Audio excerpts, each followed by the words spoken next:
Welcome to Financial Flight Academy with John Schuetz and Brent Connelly from Soar Wealth Strategies. In this podcast, we inspire families and business owners to build a foundation for their financial future. We do this by listening and building trust with our clients.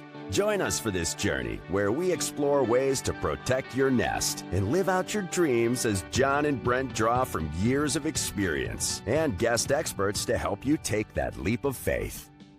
Well, today's guest is a former model whose passion for cooking fueled his fire to leave the runway for the kitchen. And now Chef Bob Haney is sharing Grandma's recipe through his company, Heavenly Waffles. Welcome to Financial Flight Academy. I'm John Schuetz. And I'm Brent Connelly. You know, John, there's one thing we're good at here at Soar Wealth Strategy. Yeah, what's that, Brent? It's having guests on that are in the food industry. Yeah, I like that. That is well played. We like to eat here. Well, you brought the right guy on. Welcome to the show, Chef Bob. We are excited for you to be here and share your story. Well, thanks so much for having me. Yeah. Appreciate it. Heavenly Waffles. You had me at hello.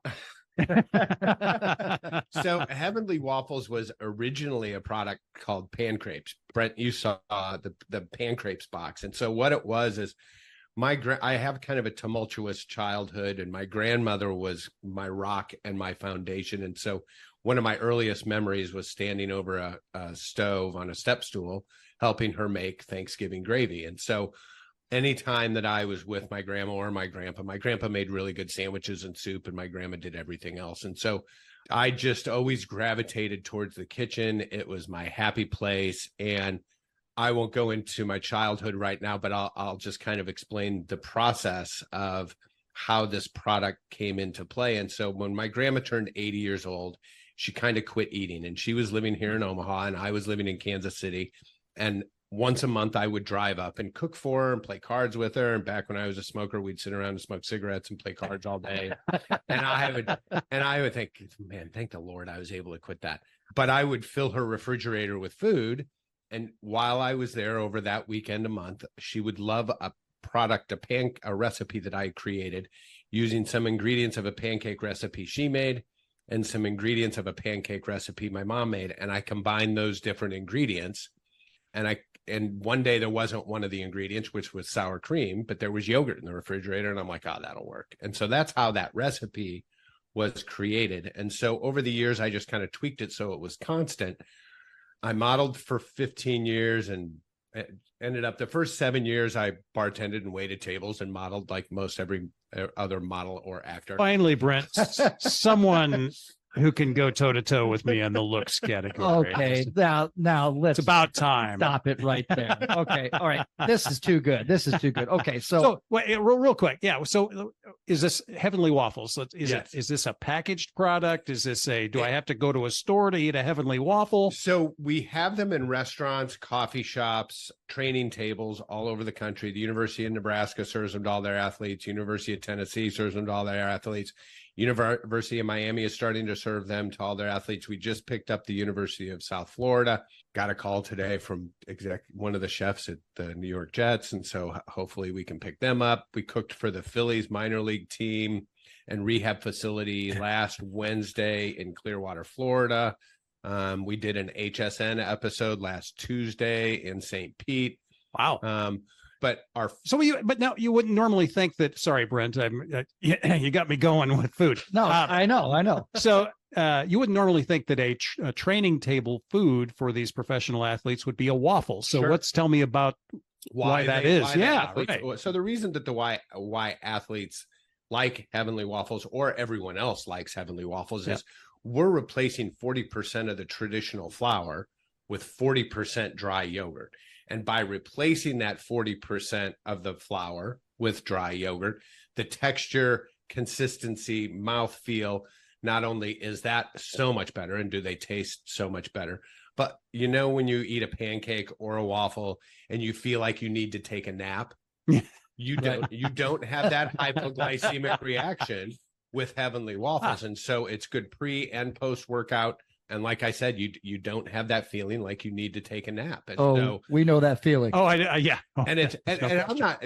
Every other pancakes and waffles are they're good. Yeah. However, that reaction that your body feels after you get done eating them is not so good. And so because that is the result and how you feel when you get done eating heavenly waffles, and you're energized, as well as them being within the American Diabetes Guidelines.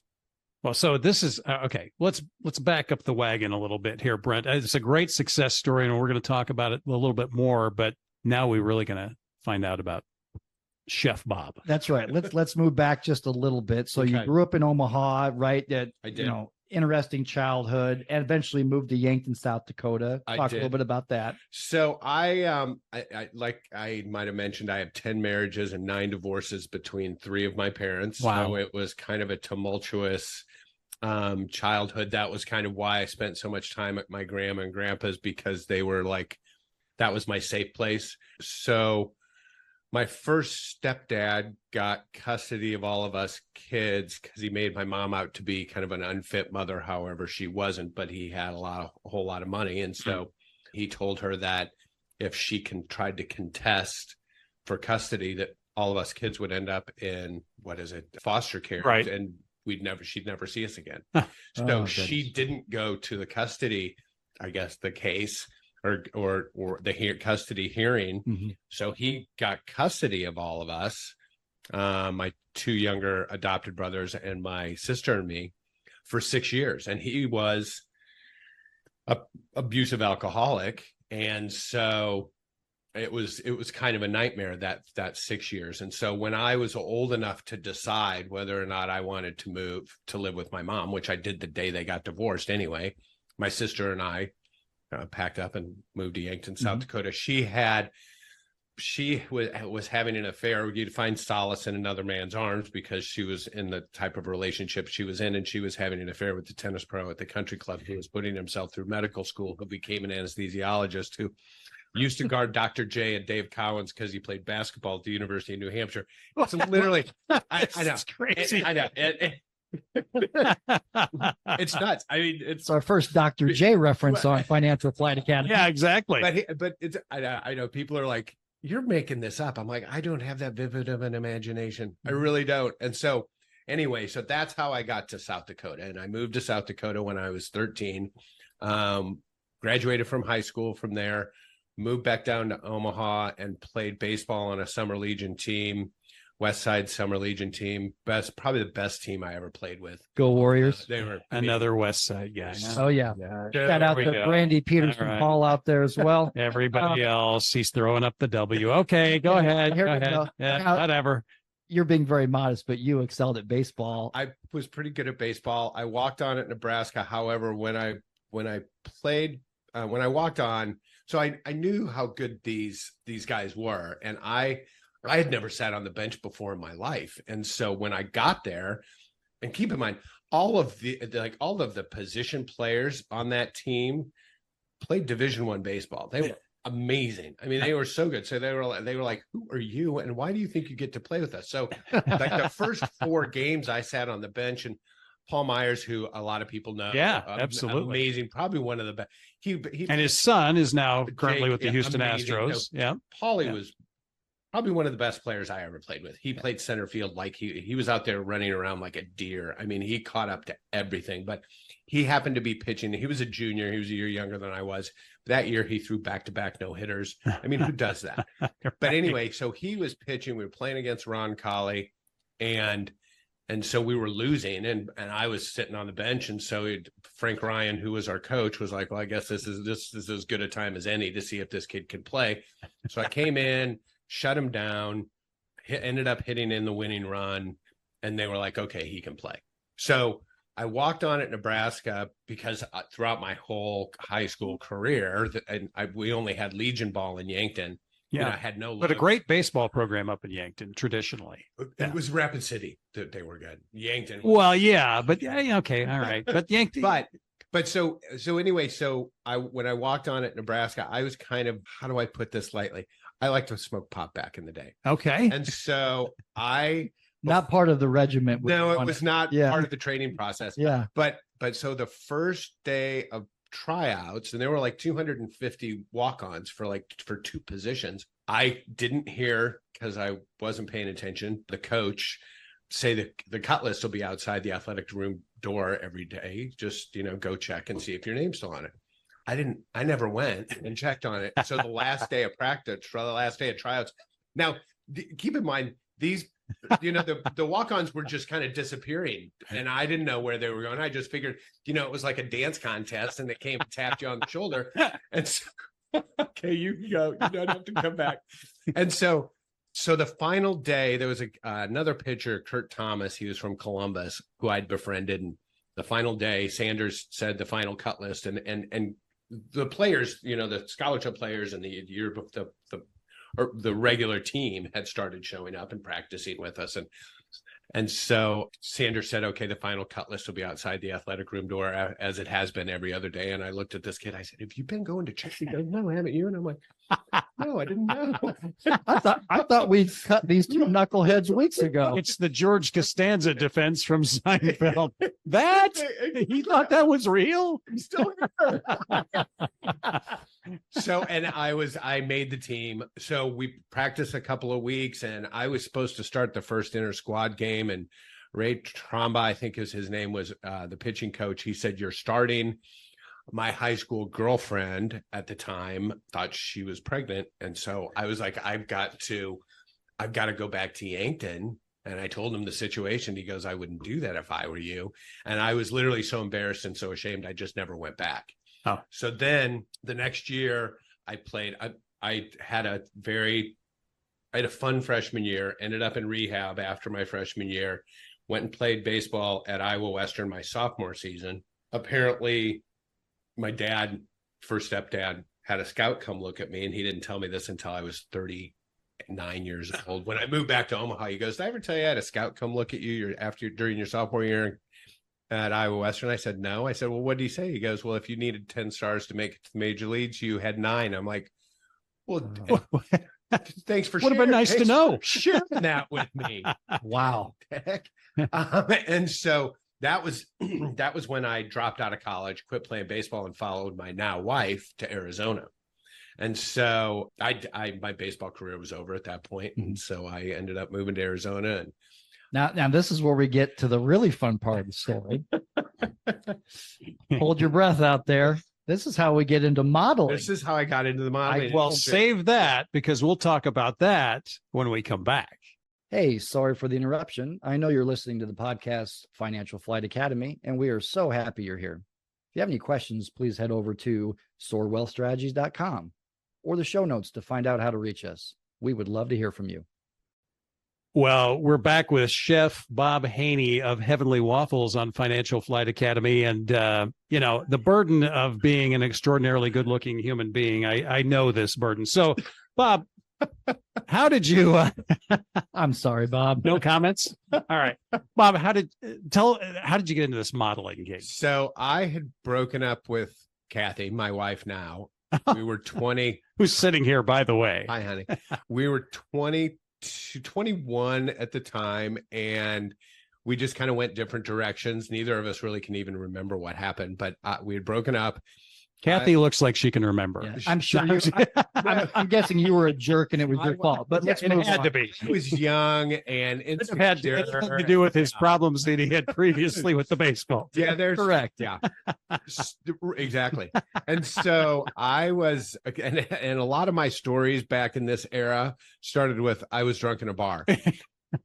And I was drunk in a bar. Okay. And this guy came up to me and asked me if I wanted to do a calendar. And I was like, sure. I didn't remember. And 2 weeks later, he called and said, okay, we're shooting today. I said, we're shooting what today? And so he was like, well, we're going to shoot that calendar. Don't you remember? I'm like, oh, okay, sure. So I shot that calendar, ended up not seeing it. It was about a month later, and I had moved to Kansas City to go through rehab again. That was a common theme in my life. I went through rehab 3 times. And so I was working at Brooks Brothers on the plaza in Kansas City, and this girl came in and she said, "You're Kim Haney's brother." I said, "Yeah." I said, I am. And she goes, "You're on this calendar that I bought." And I had never seen it. And so the guy who had produced the calendar was like traveling around to all the colleges all over the country and selling this calendar. And so my sister was going to KU at the time, and this girl had bought the calendar and I was on the calendar. And so that was, and I was going to AA meetings, and I had met this guy who knew the art director at Jones Store down in Kansas City, a department store. And I think it was here. They had a Jones Store here for a little while at Westroads. But so I went, he was like, you need to try and pursue this modeling thing. And so I went to and met Will Pettit was his name. And he said, okay, you'll either sink or swim. And so I went and shot for like 8 hours that day. And then they started having me back. And so that was the start of my modeling career. And then I started working a little bit in Denver, a little bit in Dallas.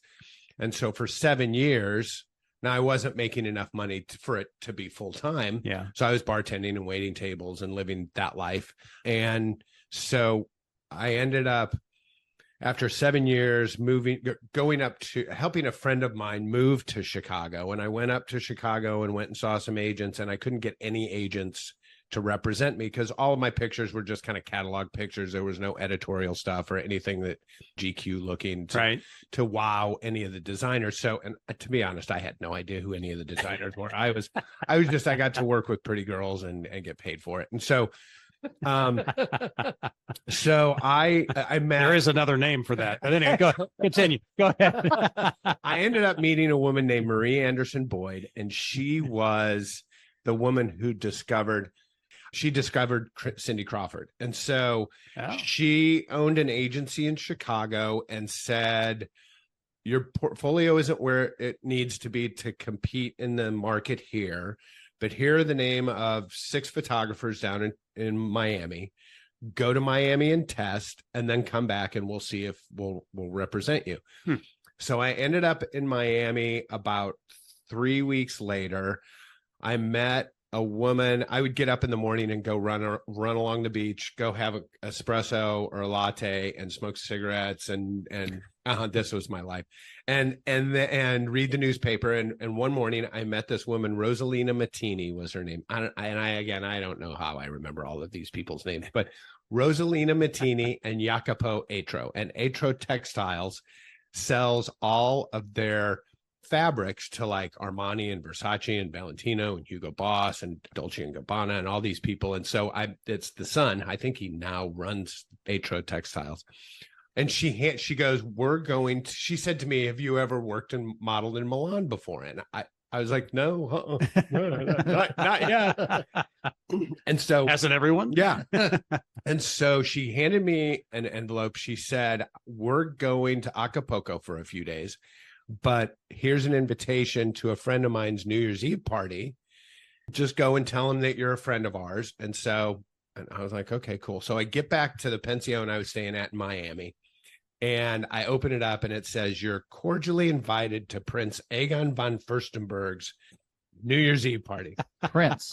So he's the Prince of Italy. Egon von Furstenberg. So Diane von Furstenberg's ex-husband, Diane von Furstenberg, the wedding dress designer, her ex-husband. Isn't that the character Will Ferrell played in a movie? Furstenberg. No, anyway, go ahead. So I end up going to this New Year's Eve party. I meet Egon. He owns part of an agency in Milan called Vertigine. He said, come show me tomorrow your portfolio and meet one of the bookers. He's in town from Milan, and we'll look through your book. And if we want to represent you, then cool.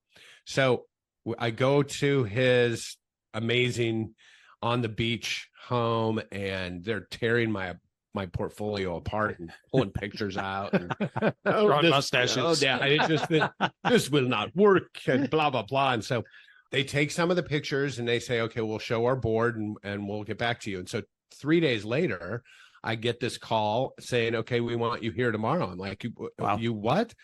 They're like, we want you here tomorrow. And so I'm like, okay, well, you're going to have to, I had no money. I was broke. And I said, you're going to have to give me money to live on, a place to stay, and fly me over there. And they're like, oh, okay, we'll do it.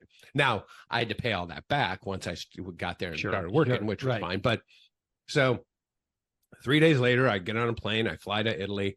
I get off the plane, and keep in mind, I'm this hoop bat from Nebraska going to Milan, Italy to try to model. And, Right. I had never done anything like that before. And so, How was your Italian? it didn't exist. Mucho gracias. I think that's a combination of Spanish and Italian. And so I get off the plane and I walk into the first casting, and sitting there is Gianni Versace, and next to him is Elton John. And I am way out of my league. Again, the first time Elton John's been right. Can you get him on the podcast for us? Anyway, go ahead. So I ended up just kind of, limping along and work a little bit in Milan, go to Greece for a while and work there, which was really cool. And then I go back, and I had tested with a bunch of photographers, and my book had progressed. And so I got back to the United States, went back to Marie Anderson Boyd and some other agencies, and got representation in Chicago. And then that was kind of where, things picked up, and I started doing a bunch of commercials and editorial stuff and things like that. But not only did that pick up, but so did my alcohol and drug use. And so it was kind of a vicious cycle of it's not all glamorous. There's a dark side to that industry. Oh, for sure. And the people are, there are some amazing people in the industry, but on the whole, it's a pretty deceptive. The agents and bookers are used car salesmen, and the models are the used cars. Yeah. And it's something. It is something else. So you do that for quite a while. I do. How long? I did it until I was 35 years old. I was in San Francisco. Kind of like an athlete. Right. Washed up at 35. Huh? Exactly. So I was in San Francisco. I had moved New York. It was kind of a slow season. And so my agency in New York was like, well, go to San Francisco and try and get some catalog work. And so I went to San Francisco, was there for about 8 or 9 months. It was 1999 to 2000, and I was doing a lot of cocaine, and I was doing a billboard for the Gap. It was a big job, and this 23-year-old art director, fresh out of art school, I got there, and sometimes when you go do jobs, you would have brings. And so, for instance, you might need 5 different light blue button-down shirts, or in this case, I needed a variety of shoes. So when I got there, this little girl basically looked at me and goes, "Where's your shoe bag?" And I said, "Well, I wasn't told to bring shoes." And she goes, "What are we going to do about that? Maybe you should go over and sit and think about what we're going to do about that." And keep in mind, I was 35 years old. I'm like, "What are you're putting me in timeout?" So I said a few expletives to her and F you and said, "I'm done." And I walked out. She's like, and she literally chased me down 3 blocks of San Francisco streets, saying, I'm sorry. I'm like, "No, I'm done." And I called my agent in New York, and I said, "I'm done. I can't do this anymore. These people are horrible." And I moved and dropped out of society, moved to Taos, New Mexico. My sister had moved to Taos, New Mexico, and my mom moved to Taos, New Mexico. So I just went there and kind of hid for a few years, rolled a couple of cars, and ended up coming to one morning and thinking, either I'm going to die. And I had been through rehab 3 times up until that point. Right. And I was like, either I'm going to die, I'm going to end up in jail, and the last was I'm going to hurt somebody in an accident, and I wouldn't be able to live with myself. And the second that last thought crossed my mind, it was like God put his hand on my shoulder and took the compulsion for me to drink away. And I was just like, and I haven't had a drink since. And really? So it was, and at the time I didn't think that it was God. I just thought it was, my extreme willpower, which it had nothing to do with that, because on my own devices, I would be dead. And so that was the day that basically changed my life and enabled me to become what God's intention was for me. And so now I get to do what I do. What a great story. Wow. Yeah. I mean, the first part, not so good, but yeah. Well, to be honest, and a lot of people ask me that question, and they're like, what would you change? Is there anything you would change about, your life? And it's like, a lot of my story is I'm not proud of the behavior the things that I did and how I treated people.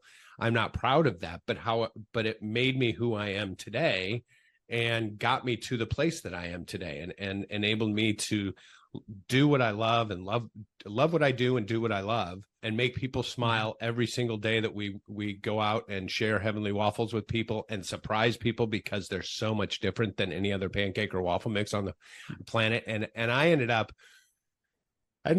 going to Le Cordon Bleu when I was 44 years old, and then moved back to Omaha and started teaching. Kathy and I reconnected when I was 40. I guess 44, honey. We were 44. And I get this random email from her, and keep in mind, I hadn't seen or talked to her in 25 years. And I had always kept in contact with her two younger brothers who were also friends of mine. We grew up. I gave her a ring when we were 12. She still has. And so I had given her younger brother my email in 2002. Now, fast forward 2008, I get this random email from her saying, join Facebook. And I wasn't on Facebook at the time. And she inadvertently sent out this mass join Facebook to all of her contacts on her contact list. And she was like, wait, not all of those. And so I get this email and I'm like, well, sure, if I can see your smiling face. And so we end up starting to, message back and forth. And her now ex-husband had been through rehab like 3 times in 2 years. And so her mom went down to Florida, and my 2 bonus daughters, Kate and Allie, were 9 and 13.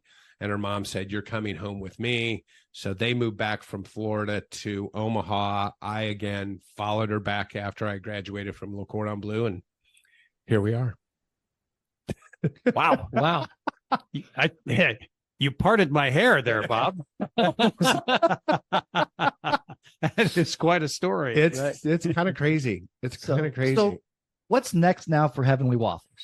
So what we're planning on doing, we have been in food service for about the last 7 years, focusing on like hotels, restaurants, casinos, assisted living, schools, cruise ships, corporate restaurants, training tables now kind of popped in just inadvertently.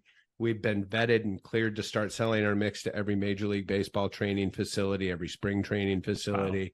Wow. But we're bringing on a couple of heavy hitters who are just have an amazing track record in the food industry.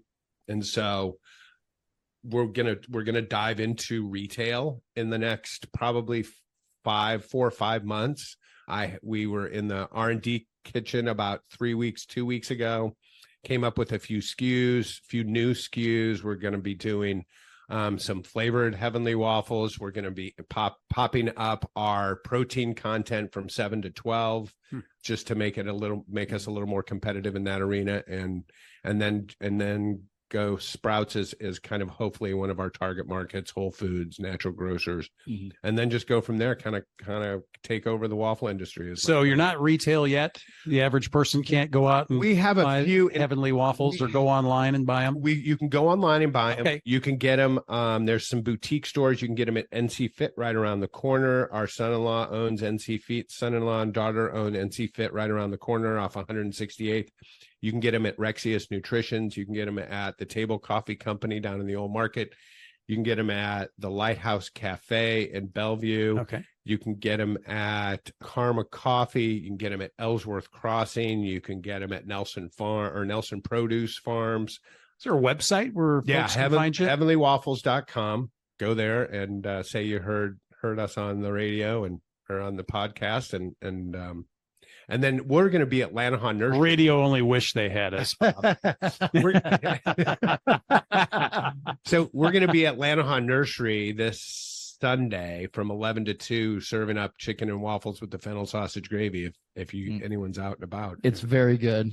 Yeah, it is. I was lucky enough to have a taste. Brent has done the taste test. Yes. Well, Chef Bob Haney, thank you for coming in today. It has been quite a story and great getting to know you. Well, thank you so much for having us. Yeah. You're welcome. And remember, please check out the rest of our podcasts. We love sharing these types of stories with incredible people that have overcome obstacles. Join us for the next time on Financial Flight Academy. I'm Brent Connelly. And I'm John Schuetz. And check us out here at Soar Wealth Strategies. But thank you again for listening to Financial Flight Academy.